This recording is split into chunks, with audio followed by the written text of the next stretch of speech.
Welcome! We are the Fortman Foundation, and our mission is to identify and assist racial/ethnic minorities with becoming well-adjusted and fully contributing members of the workforce through financial literacy, community outreach, and entrepreneurship.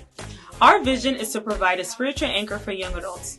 Throughout this series, you will have a 5-minute video summary of each of our Gear Up articles that will touch on different topics pertaining to the young adults, which include financial freedom, spiritual disciplines, mental health, relationships, and eternal perspectives. Now, let's dive right into the article.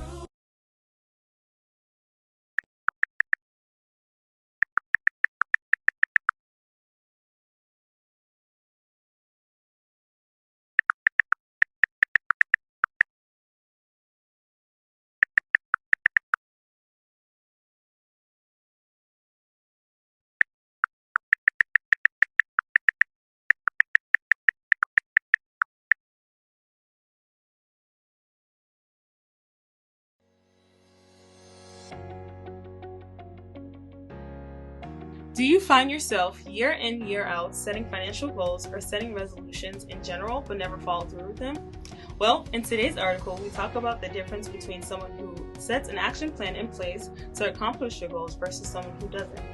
So let's review our gear for this article. G, the first building block for setting financial goals or grouping your goals into short-term goals, mid-term goals, or long-term goals. For short-term, that's anywhere from buying a new phone or furniture, and midterm goals, that's something that can take on average about 5 years, such as paying a down payment for something or working towards your debt.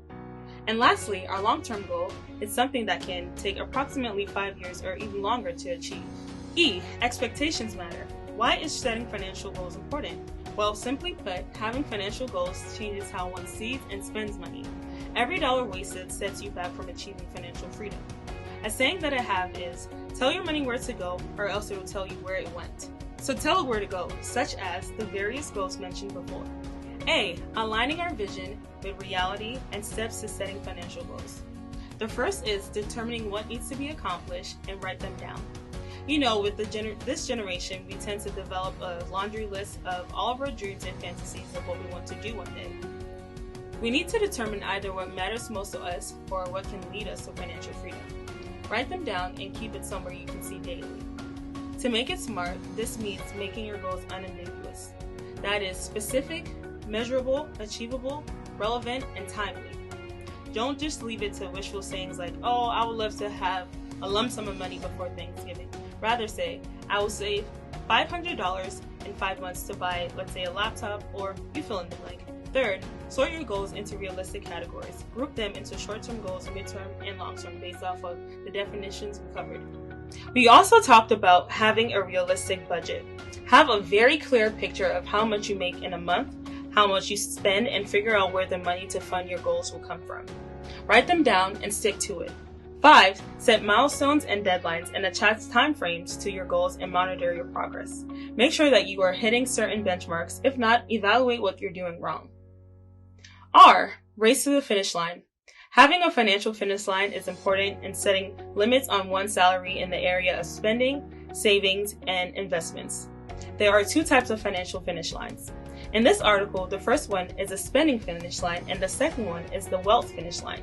The spending finish line sets one's annual spending limit, while the wealth finish line sets an amount that you need to accumulate to either provide for these basics through retirement or provide financial independence and security. These limits help one to know what to do with the excess, if any.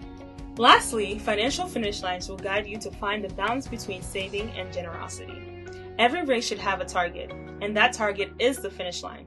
Don't forget, G is for grouping your financial goals. E is for why expectations matter and why setting financial goals are important. A is for aligning your vision with reality and steps to setting financial goals. R is race to the finish line. We hope that you enjoyed this summary and that you can apply everything that you learned from here today. Check us out at www.thefortmanfoundation.org for access to all of our Gear Up articles. If you are benefiting from all of our resources on here, feel free to share with a friend, a coworker, or a family member. We hope that you enjoyed this summary and that you can apply everything that you learned from here today. Check us out at www.thefortmanfoundation.org for access to all of our Year Up articles. If you are benefiting from all of our resources on here, feel free to share with a friend, a coworker, or a family member.